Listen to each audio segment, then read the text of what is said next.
আজকে একটু অন্ধকার থাকতে থাকতেই ঘুম থেকে উঠে পড়লাম। ভাসুরের মেয়ের বিয়েতে যাব, আর গাড়ি 8টার মধ্যেই আসতে চেয়েছে। একা হলে কোনো সমস্যা ছিল না, যেহেতু ছোট বাচ্চা নিয়ে রেডি হব তাই একটু সময়ের দরকার।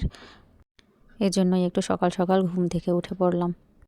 তো ঘুম থেকে উঠে তো রান্না শুরু করে দিলাম। হ্যালো এভরিওয়ান, আসসালামু আলাইকুম। প্রতিদিনের মতো নিয়মিত নতুন একটি ভ্লগ নিয়ে আজকেও হাজির হলাম আপনাদের সামনে। আশা করছি আপনারা সবাই ভালো আছেন। আমিও ভালো আছি আপনাদের দোয়া এবং ভালোবাসায়। আর আজকে মনটা তো একটু বেশি ফুরফুরা, বিয়ে বাড়িতে যাচ্ছি এজন্য।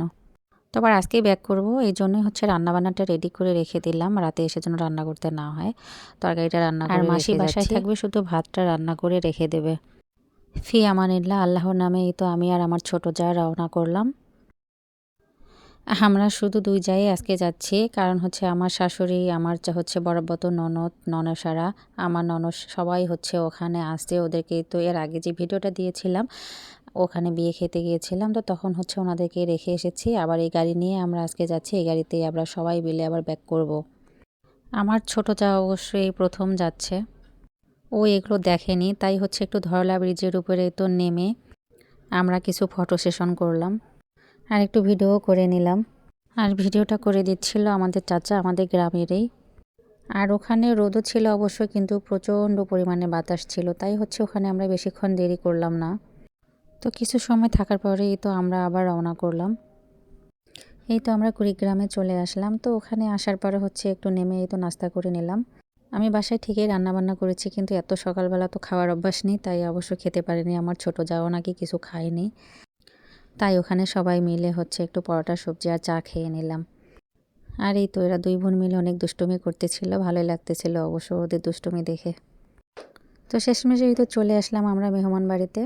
এটা কিন্তু বিয়ে বাড়ি না, আর এক ভাসুরের বাসায় আসলাম আর কি, কারণ আমার হচ্ছে শাশুড়ি, ননসারা সবাই এখানে আছে। এখানে সবাই ওনারা আমাদের জন্য ওয়েট করছিল, যেহেতু একদিনের জন্য যাচ্ছি, তো সবার সঙ্গে আসলে অল্প সময়ের মধ্যেই দেখা সাক্ষাৎ করলাম আর কি। তো আমার ছেলে আর আমার ভাগনা হচ্ছে আমাদের রিসিভ করলো, সাইকেলে করে ব্যাগগুলো নিয়ে গেল, কারণ গাড়ি যাচ্ছিল না এত দূর পর্যন্ত। তো ওখানে যাওয়ার পর খাওয়া দাওয়া করেই তো আমরা বিয়ে বাড়িতে সবাই মিলে আবার চলে আসলাম।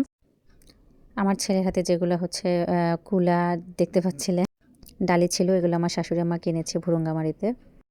ওখানে বাজারে আর কি এগুলো সস্তায় পাওয়া যায়, এজন্য হচ্ছে আর কি আমার ভাসুরের দ্বারাই নিয়ে এসেছে। আর আমাদের এদিকে কিন্তু অনেক দাম। তো যাই হোক, এখানে যাওয়ার পরে তো আমরা সবাই মিলে আবার হচ্ছে খাওয়া দাওয়া শুরু করে দিলাম। আর এই এলাকাটা হচ্ছে আমার দাদা শ্বশুরের এলাকা। আর এই যে মসজিদটি দেখতে পাচ্ছেন, এই মসজিদটি হচ্ছে আমার দাদা শ্বশুরের দ্বারাই আর কি নির্মিত মসজিদ। উনি একটা ভালো কাজ করে রেখে গেছে, আল্লাহ ওনার ভালো করুক। আর আমরা যায়েরা কিন্তু কেউ দাদা শ্বশুরকে দেখেনি। আর পাশেই হচ্ছে ইন্ডিয়ায়ও কিন্তু আমার ফুফু শ্বশুরিরা আছে, এখন আমরা ভালো করে চিনিই না, কারণ অনেক দিন পর পর আসা হয়, অনেক দূর তো। আর যেহেতু আমরা আজকেই ব্যাক করব, তাই হচ্ছে একটু সকাল সকালে রওনা করলাম, না হলে অনেক রাত হয়ে যাবে। তো বাচ্চারা, আমাদের পরিবারের সবাই আগে খেয়ে নিয়েছিল, আর পরে তো আমি আর আমার মেজো ননদ সহ খেয়ে নিলাম। আর এই হচ্ছে আমার ভাসুরের মেয়ে, যার বিয়ে। ধন্যবাদ সবাইকে।